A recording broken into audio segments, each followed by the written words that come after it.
You may have realized that being healthy feels different than it did in the past now that you're over 50. If you want to maximize your health potential but don't have time to read through overwhelming pages of Google links, this is the show for you. Welcome to Healthy Tips After 50. We love doing the research, finding solutions, talking to health experts, and learning what works and what doesn't. Now, your host. She spent the last 25 years dedicated to feeling her best and is here to share her best findings with you, Susan Rosin.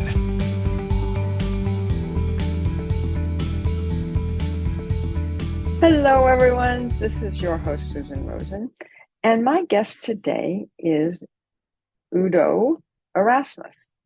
I think I got that right. Yep, okay. You did. Good. And Udo is going to introduce himself, like I usually ask everyone to do, and tell us, Udo, a little bit about yourself and your background and how you ended up in dealing with all of these oils and things. Yeah. So I'm 81. I was born in 1942 during the Second World War in Poland, which was then part of Germany. And my parents came from Latvia and Estonia. And there was a lot of politics involved in that, so I don't want to particularly get into that. Yep. Was a refugee kid when I was 2 and grew up very shy because I didn't know what to trust and I never felt safe. So I got into the world of books because books are safe. It's a nice way to tour the world without any personal danger. and always wanted to know. When I was 6 years old, I heard adults argue about really, really trivial things, and they'd get so intense about it. And it would make me feel so uneasy because of my background, right? And it occurred to me, it's like, wow, there must be a way that people can live in harmony. And this little cocky voice says, I'm going to find out how. And so that's kind of been my driver all my life. And I got into, when it came to education, my parents believed in education, so I got into science because I wanted to understand how things work. Because when you feel insecure, but you understand how something works, you get a certain amount of predictability and security from that. Yeah, that's why we do science, right? Predict and control. Then I got into biosciences because I wanted to know how creatures work. And then I got into psychology because I wanted to know how thinking works. You know, it's all like, if you want to know how to live in harmony, these might be important topics. And then I got into medicine because I wanted to know what health is. But we only learned about disease in medicine because it's not healthcare, it's disease management. Yes. There is no healthcare in healthcare. You know, hygiene is healthcare. And living in line with nature and your nature, that would be healthcare. But we're not doing that. We're doing symptom suppression, crisis intervention. Money. that too. It all comes down to money. Yeah. So I left after 1 year. My dean told me, I asked him, what is health? He said, we don't know. We're working on it. And we were also told in first year medicine that if a doctor should always sound as though he knows what's going on, even when he doesn't. Oh, good. Okay, now, that's helpful, huh? Yeah, and we call that lying on the farm where I spent part of my childhood. Thank you. And I said, okay, I don't think this is for me, and went back into biological sciences because in biological sciences, you're actually studying normal creatures living normally in normal situations. So that's getting closer to health. Yeah. So you're going to learn more about health in biology than in medicine. So I went back, ended up in biochemistry and genetics. And then there was still stuff missing that in my personal development. So I left university. I figured out I'm not going to find it at university. And I had looked around pretty much everywhere, social psychology and anthropology and a little bit of theology, and said, no, what I'm looking for is not at university. Then I spent some time with psychedelics. And those, and I did an LSD event, and it blew the door off my war baby personality, because it was like, oh my God. Yes. There's 1,000 ways to live. And I didn't realize it was like that we had so many options, but that just like, And I laughed and cried the whole time, listening to Mozart music and laughing in time with the music. Wow. And what was so funny was that it struck me as the biggest cosmic joke that everything that I was so studiously looking for in my studies, I was a pretty good student in that sense. But everything I was so studiously looking for and not finding was all within me. That struck me as the greatest joke. And then I began to do that, and I started doing quiet practice, stillness practice, self-knowledge practice. And, because it's important to be present in the space your body occupies. But our senses will always take us away from it. And so we have to spend some time actually going back. Then I got married. I did a lot of different blue collar jobs because I wanted to know what it was like to be in the shoes of the people doing those jobs. I figured that was a good thing for a citizen to have some knowledge of. And then I got married and we had 3 kids and my marriage broke up and I was super upset. Oh, I bet. And I wanted to kill something. And so I took a job as a pesticide sprayer. Oh no. I did. I had a license. I got 99.5% on my exam to practice spraying pesticides. So I knew my stuff. So I took this job and I was super careless. I walked over lawns I had sprayed barefoot till the skin peeled off my feet. Then I wore rubber boots. But it was a summer job and I wanted to have a tan because I was vain. So the wind would drift a spray on my back because I was driving around this tractor with a boom and, I was in a bathing suit with rubber boots, right? After 3 years of being super careless, I got poisoned by the pesticides I sprayed. And I ended up getting low energy. I was 38 at the time, 1980. And if I walked around a city block, I had to rest. So I was like an old guy, like an old man, right? And I got cramps and nausea and dizziness. Yeah. And if I turned my head, it felt like my head turned, but my brain didn't. And it was like, obviously, when your head turns, your brain turns. But it felt like my head turned, but my brain didn't. So it was a really strange experience. Went to the doctors. Went to the doctor, said, what do you have for pesticide poisoning? And I got the beautiful answer, nothing. And that day it became super clear to me. And I sort of always knew it, my health is my responsibility. But that day the penny just really dropped. Oh my God, I'm on my own. It's up to me. I've been poisoned by pesticide. I have cancer to look forward to. There's no cure from medicine. So got to do it on my own. So because I had the background in biological sciences, which was super helpful to me. I bet. I got into the journals in Medline. There were 16 million citations of studies. I didn't read them all, but I read a lot of them. And I read everything that had to do with health and nutrition, disease and nutrition, on the basis that your body is made out of food, plus water and air, but I was thinking food at that time. So your body's made out of food. So if something goes wrong with your body, then you need to look at how you're building your body if it's made from food. So you got to change something here, what you eat, right? And the idea is this, that your body turns over 98% every year.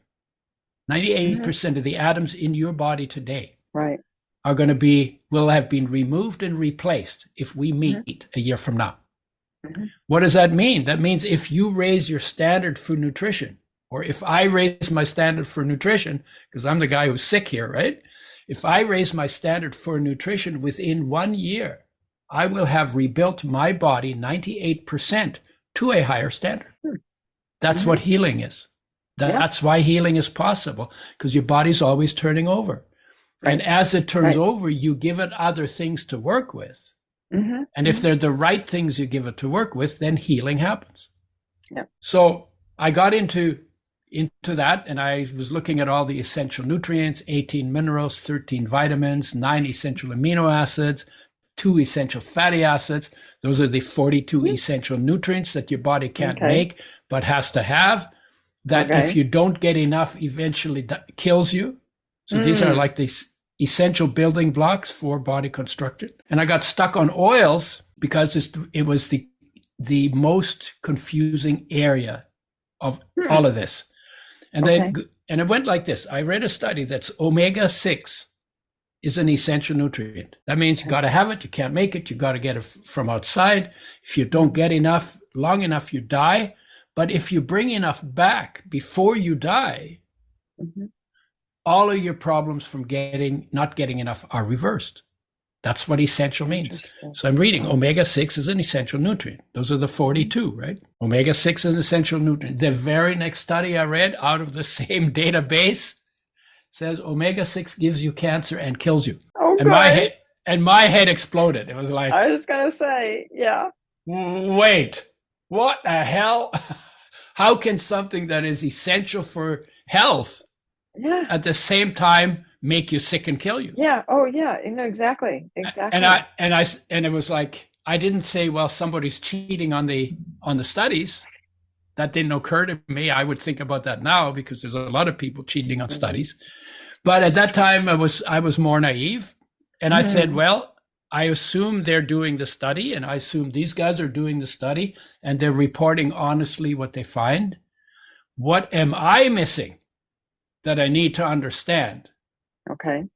To come to terms with this complete contradiction.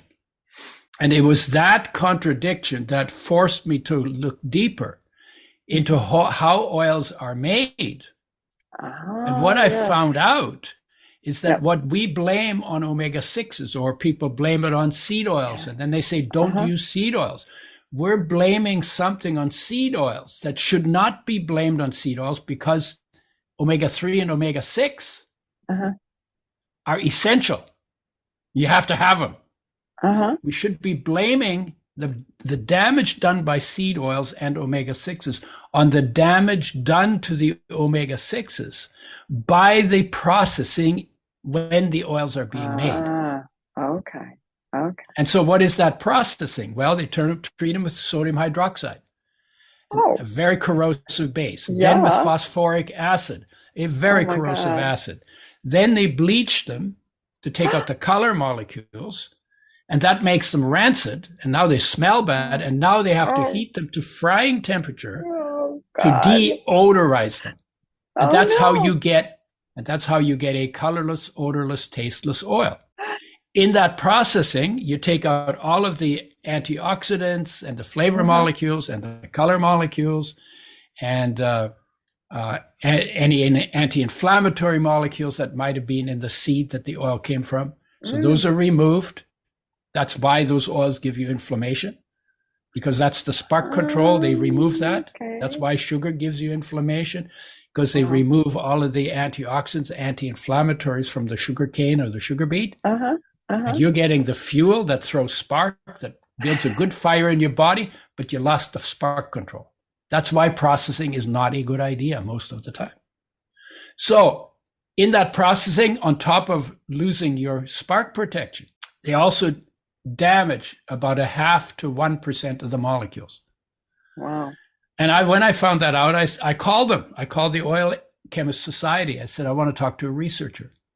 They gave me the researcher, put him on the phone. I said, when you know this does damage to the oil, why do you do this? And he said, well, one of the reasons that we do that is because when we deodorize the oil at frying temperature, so this oil's been fried before it goes in the bottle, we can remove half the pesticides in the oil. Oh my God. And my head exploded again. I'd been poisoned by pesticides. I'm thinking, oh my God, I didn't even know there were pesticides in oils. And and my thought to myself was, you mean the other half of the pesticides stay in the oil? I was just going to say, they're still there. And so I said to him, instead of doing that, I said, well, why don't you start with organically grown seeds? Then you don't have any pesticides to begin with. And then you don't have to heat the oil to frying temperature to get rid of half of them. Right. And you can save all that money. And there was total silence at the end of the phone for, like, I don't know, And he didn't know 1,000 what to years, say. 1,000 years. It was probably 15 seconds. I'm surprised he didn't hang up on you, but yeah. Very long silence. And when he got back, he was really angry. He says, I don't know what your problem is. The oil is 99% good and it's only 1% damaged. And if you got 99% on an exam, you'd be damn happy, wouldn't you? That's different. So now, That's different. so now I backed off and I thought, well, maybe I'm overreacting. It's only 1%. And, so I said, okay, well, in doubt, do the math. So the question I asked is, if you have a tablespoon of an oil that is 1% damaged by the processing, how many damaged molecules would be in that tablespoon? Okay. And I want you to answer that question because you'll see why in a second. So just guess. I know you don't have a basis for making that guess, so just guess. I would guess that all of it's bad for you then. Well, no, you can't be all. It's only 1% damaged. Okay. So how many damaged molecules would you find in a tablespoon of an oil that is 1% damaged by the processing? I don't know how many. I don't know how many start in it. I know. This is why it's hard to answer the question. I ask this question all the time when I do live talks. I always ask several people for their question, for their answer. And they guess. Yeah. So give me a number. But I have nothing to base it on. I know. But we're all in the same same pickle, right? Every human being is in the same pickle. We don't have a basis. We don't know how big molecules are. We don't know how many molecules are in a tablespoon of oil.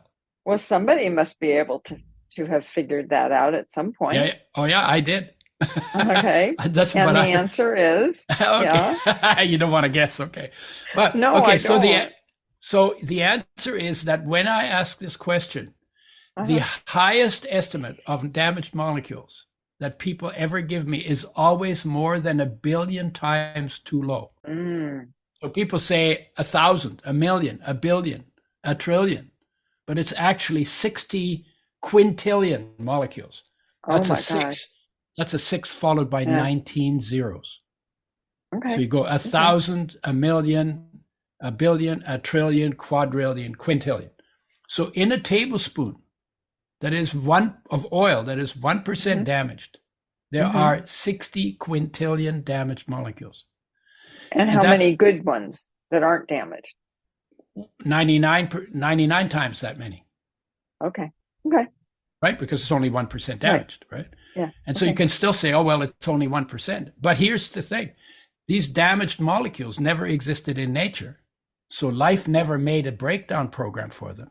So they get into your body, into places where an oil has a function. And they then interfere with that function because they're not the right molecules anymore. And you're getting more than 1 million damaged molecules for every one of your body's 60 trillion cells in 1 tablespoon of an oil that is 1% damaged. Oh my God. But most people use 2 to 4 tablespoons. So you'd have to multiply that by 2 to 4. And if you fry them, you probably got to multiply the damage done by frying by another 10 times. And then you have pesticides in the oil. And you have plastic in the oil because they put them in plastic bottles, and plastic leaches into oil quicker than into water. Yes. So, my head was spinning. I said, oh my God, I cannot get healthy on oils like that. We should make oils with health in mind. And what does that take? Well, omega-3 and omega-6 are very sensitive to damage by light, by oxygen, and by heat. Okay. So in making the oils, you got to start with organic. So you have no pesticides. Yes, absolutely. Then you press them through the whole pressing, filtering, settling, filling process.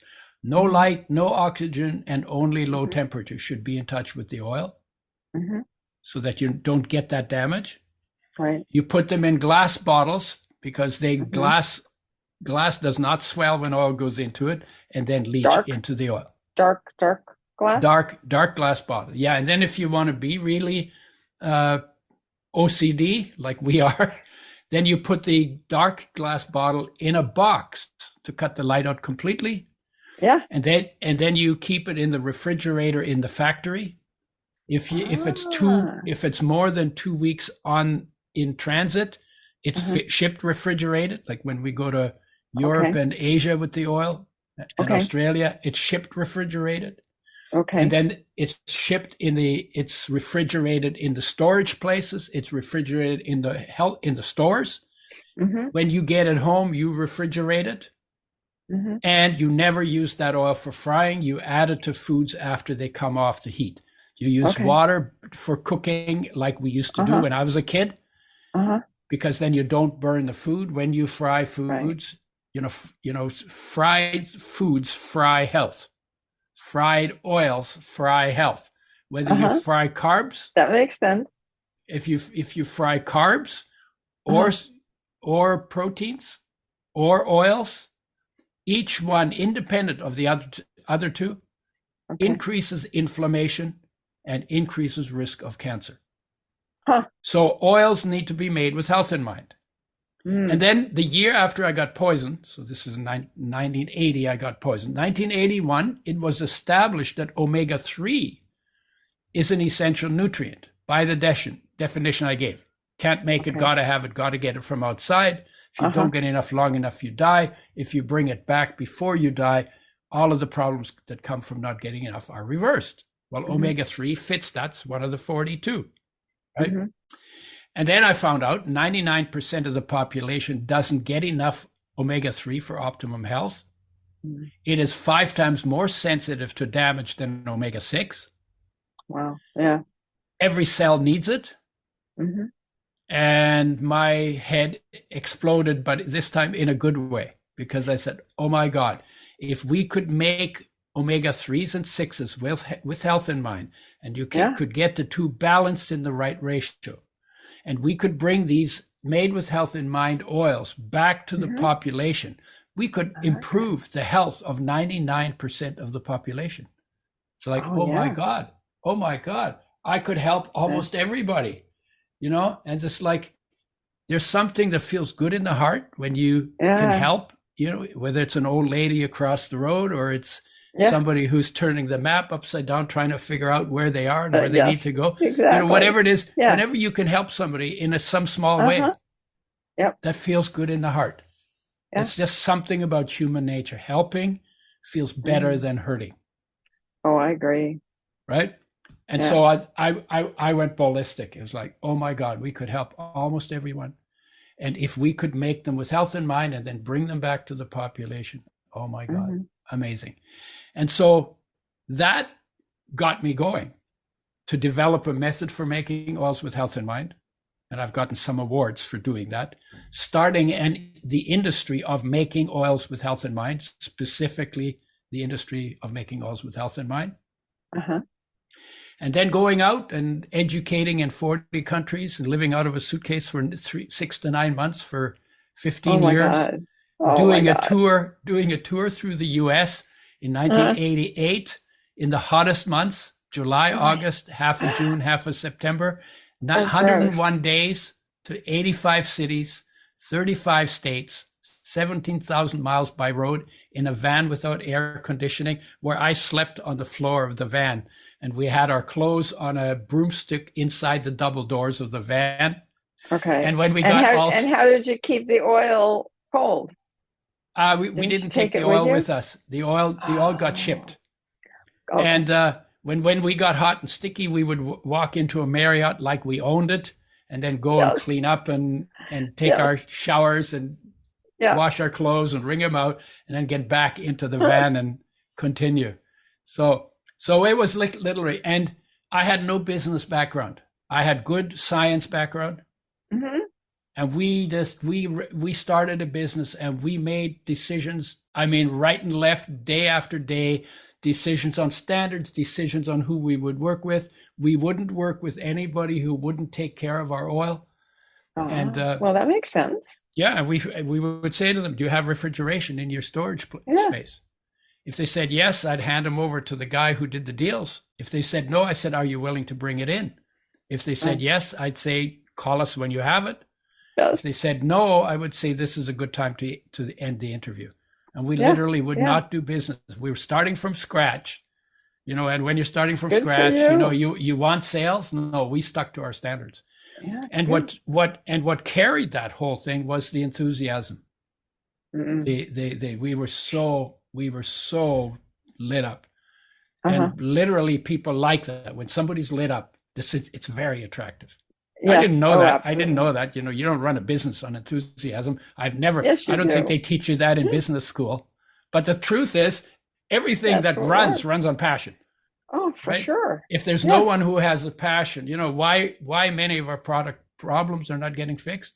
Because nobody has a passion for fixing them. No, they're bored. They're just with waiting. It.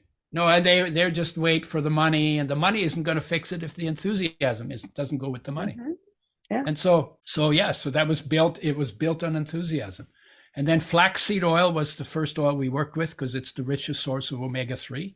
Mm-hmm. And then I became omega-6 deficient on it. And I got dry eyes, skipped heartbeats, arthritis-like pain in finger joints and thin papery skin, and decided, fixed it by eating more omega-6s, and decided to make a blend that is better balanced than flax oil. Flax oil has too much omega-3. And so we changed the ratio. So we got, and it's a blend because you can't do it with one oil. And so we developed a blend that's basically a one-shot deal for everything you need. That's good for health from oils, and nothing you should avoid that's bad from oils. So, are people supposed to be cooking with your oils, or you're supposed to be just taking it straight, or no? Tell me more. Okay, never fry with Udo's oil. Okay, never fry with the oil. I don't fry with any oil. So no, because frying is the worst thing we've ever invented to do to food. Oh God, yeah. Yeah, it is the dumbest thing we've ever invented. And because when you burn food, then you increase inflammation and cancer. You burn oil, you increase inflammation and cancer. When you let oil, they're the most sensitive nutrients we have. We should treat them with the most care. We treat them with the least care. We throw them in the frying pan, watch them turn into smoke. If you turn oil into smoke, you've changed the chemistry. And your body, if you wanted to eat smoke for lunch, and you think you could be healthy on that, well, good luck with that, right? So, but we do it. And we just been bamboozled by an industry that makes money out of oils that wanted to get people using oil instead of water for cooking. Because they say, if we can get people to fry instead of cook, oh my God, how much oil we could sell. Does that apply to butter as well? Any fat or oil. Okay. If it turns the food brown, you're burning the food. Okay. Now, the hard fats are less toxic when you fry them than the liquid ones. Okay. But there's nothing good for frying. The least bad is saturated fats. But they also interfere with the essential fatty acids. So then you need more essential fatty acids if you're using those. Oh, okay. So there's a balance between those. So the best thing is cook in water and then add oil to the food afterwards. Oils belong with food. They enhance flavors. Yeah.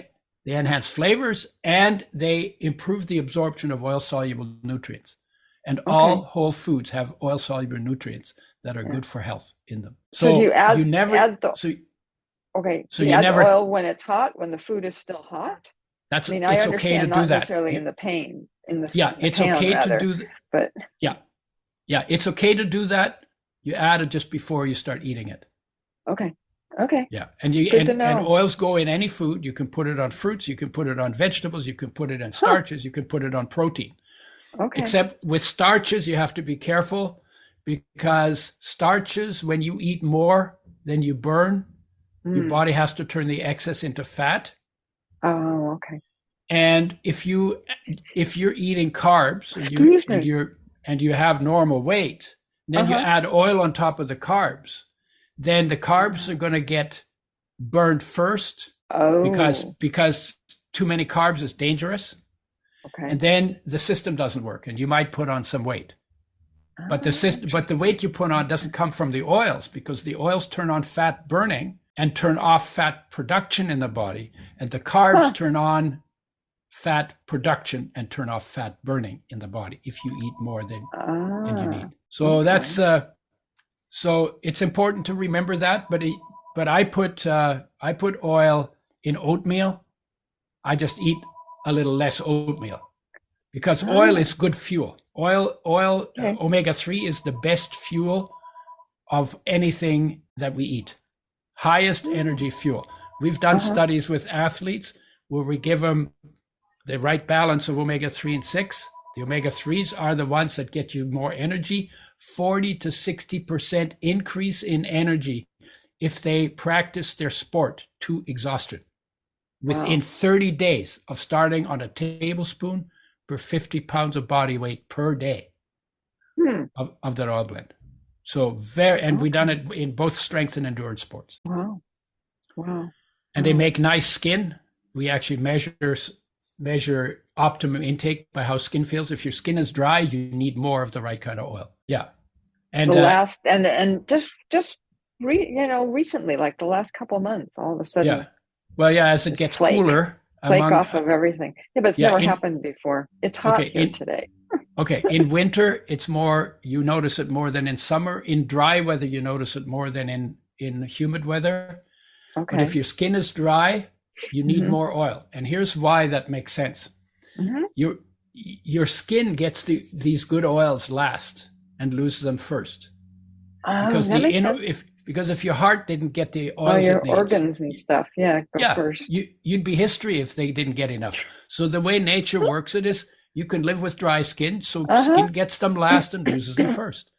And so we measure optimum by how much does it take to make it's this way, not that way. Yes, oiled from within. Best way to oil your skin is from within. So, and it's usually about a tablespoon per 50 pounds of body weight per day, spread out over the course of the day, mixed in foods. And it could be a little higher than that, could be a little lower than that. We have athletes who take twice as much. That would be 50% of their calories. And they rant and rave about how quick they heal and how much more energy they have and how much better they do in their sports. And how much quicker they recover from fatigue. And it's really quite remarkable. Omega-3s. And the big deal is that omega-3s are exceptionally good, but they have to be made with health in mind, and they're 5 times more sensitive to damage than omega-6s. So you really have to pay attention. You can't cut any corners. And that's our claim to fame is we didn't cut any corners. That's why they retain their health benefits, and that's why we get such good results. Yeah. So that's why I'm best still to just put it in a spoon and take it, or is it better to always do it with food? Always mix it in food.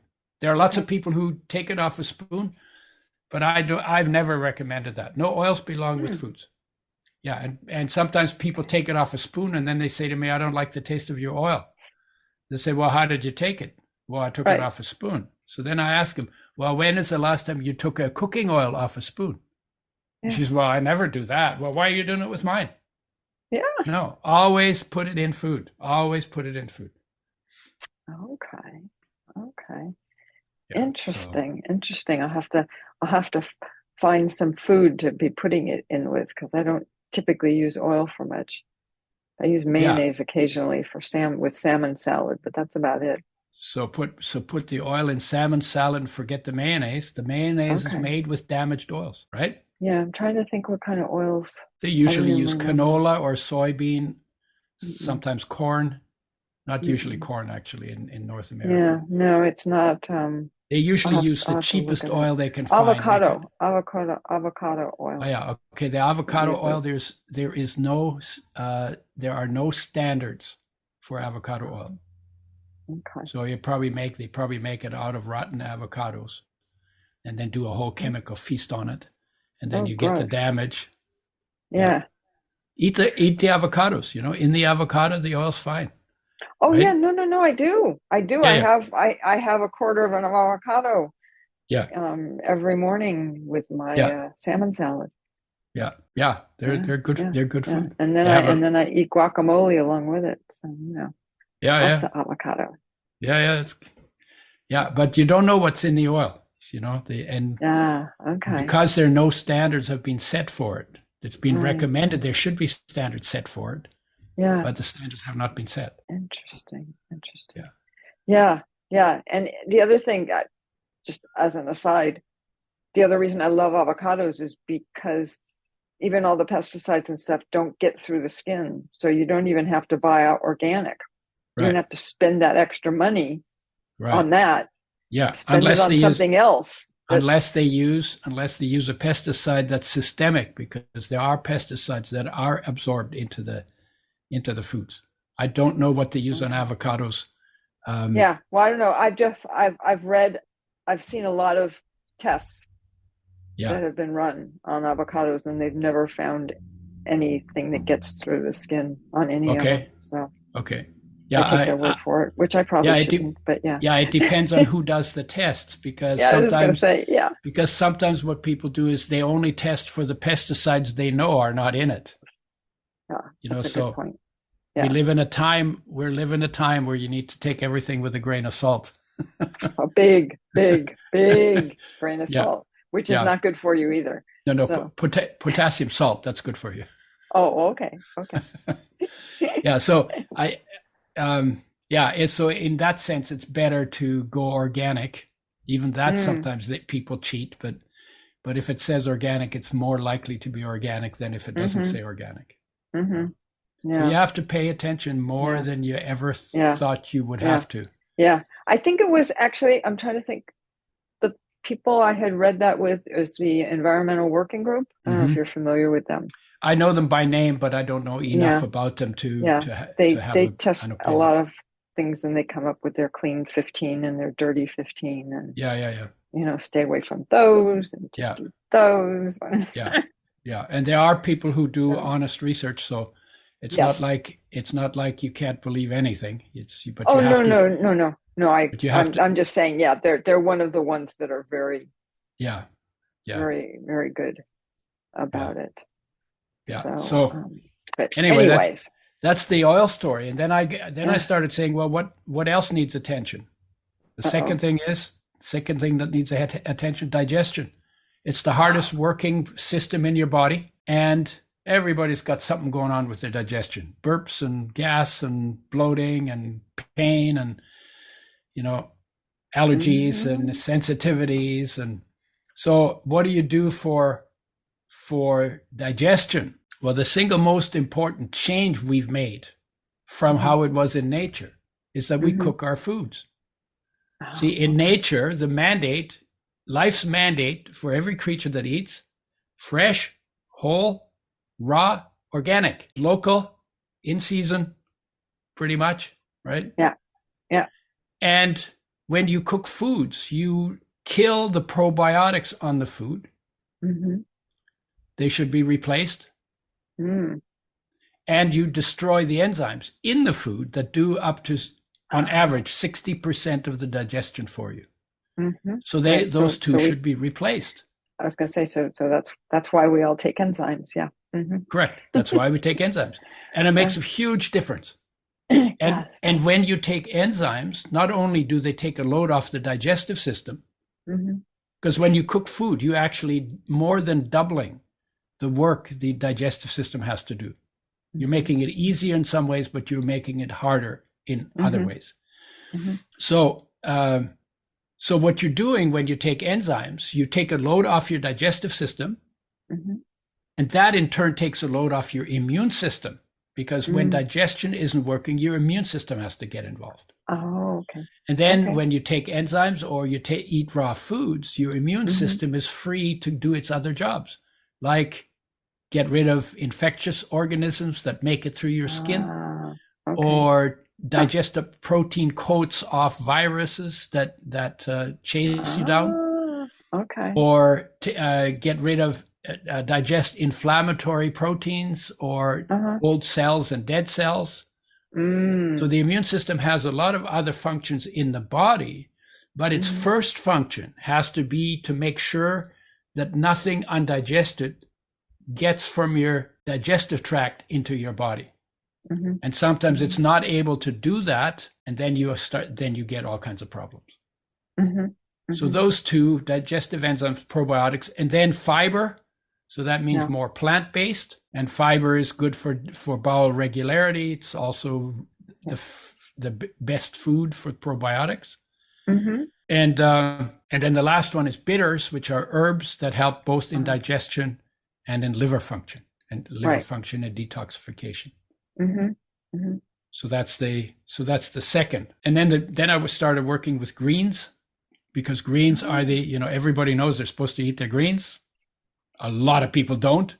So we made portable greens for people who wanted a little bit of better control when they're traveling and you throw them in shakes, so it's quick as well.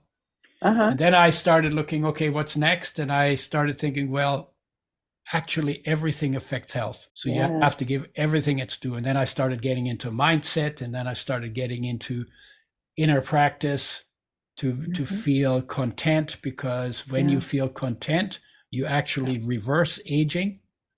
But that requires you to take some time every day to do nothing except breathing. Breathing is automatic, but you sit down, you do nothing. You shut everything off. You get your phone off the hook, put your gadgets away. If somebody rings the doorbell, let them wait. Let the world wait. You're going to take some time just to be present in the magnificence of your own existence. And it feels so good, because you're unconditionally loved by life. Your body is unconditionally loved by life. You want unconditional love? It's running you. You ain't going to get it from the outside. All love on the outside has conditions.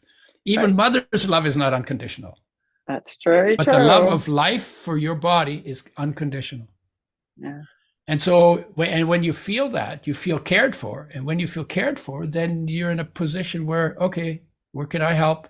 What needs to be done? How can I make the biggest splash for good in the time I have? It changes your relationship to the world into a very, very positive one. Yeah. But if you don't feel cared for, then you want somebody else to take care of you. And you're basically trying to get other people to do your homework for you, and it doesn't work. Right. And we know where that goes, right? Yeah, that goes where my relationship worked. When my marriage broke up, why was that? Because I couldn't get in touch with the love to bring it into the relationship, and she couldn't get in touch with the love in her to bring it into the relationship, and we both expected it of each other. Right. And then we blamed not of yourselves. And then we blamed each other for not getting it. Yeah. That's how we kill that relationship. And basically by both of us not doing our homework. So that's the recipe there. I just gave you the recipe for a predictably bad relationship. You certainly did. Right? Yes. And then even deeper inside is a contentment, is a peace. That when you feel it in the core of your own being, you recognize that peace has always been everywhere. Yeah. And then you start living into a world as though it was a peaceful world, rather than being a world full of enemies or full of danger. Yeah. And then you start, then you basically passing into the world, your state of being. So what is the best state of being to create a world that works for everybody? You got to be in the peace, you got to be in the love, and you got to be inspired. Right? That's the shine of unconditional love into the world. That's inspiration. So those are all good for long life. And they're also good for finding what your mission is. Because once you feel cared for, it becomes really clear what effort you need to make in the world. Yeah. So anyway, so that's we have come full circle. We have come for full circle. Yeah. Yeah. Yeah. Wow. Oh, well, thank you. We could get into that. We can do another one on the full circle, on the human nature, total health and human nature. Yeah, maybe. Only if do that after the first of the year. Only if you like me. Only if you like me. Well, I don't know. Let me see how many people listen to my podcast when I. Oh yeah. That's true. Just say, kidding. Don't ever bring that guy back. Happens. No, that's okay. Nobody talks to me who listens, so I have no idea what they think about any of them. Oh, okay. Yeah. I get no comments at all. Whatever, as long as they listen, I don't really care. If it changes one person, gives some insight, it's a good thing. You at least you have the amplifier to bringing the message out. Yes, it's important. True. Very true. Yeah, very true. Okay, well, let me do my usual here, which is that that neither of us are doctors. This is not to be seen as medical advice. Yep. And with that, I will say thank you very much, because it was great information. Should I tell people where they can? You can go ahead, and I will put it in the show notes as well. Okay. I'll get the information. Udo's Choice, UDOSchoice.com. That's where we talk about the work, the products I work with, and the Udo, THEUDO.com. Okay. That's a website in progress where we talk about human nature and my two big projects while I'm still here, to turn total health into a teachable field based in nature and human nature, and turn human nature into a teachable field. It's about time that we got to know ourselves for as magnificent as we are, so we stop being stupid because we don't know how magnificent we are. You set yourself a very big, tall thing to try and accomplish. Well, yeah, but thinking big doesn't take any more effort than thinking small, so you might as well think big. Yeah, no, that's true. And then the question is, well, let's see how far I can get. There you go. Yeah. There you go. Excellent. Well, that's certainly a great place to close then. All right. Yeah. Okay. Thank you again. This has been Healthy Tips After 50 with Susan Rosin. To stay on the cutting edge of the most effective health strategies, subscribe to this podcast and let us know what you thought of the show with a comment or like on iTunes. Visit HealthyTipsAfter50.com for this episode's show notes, more resources, and free offers.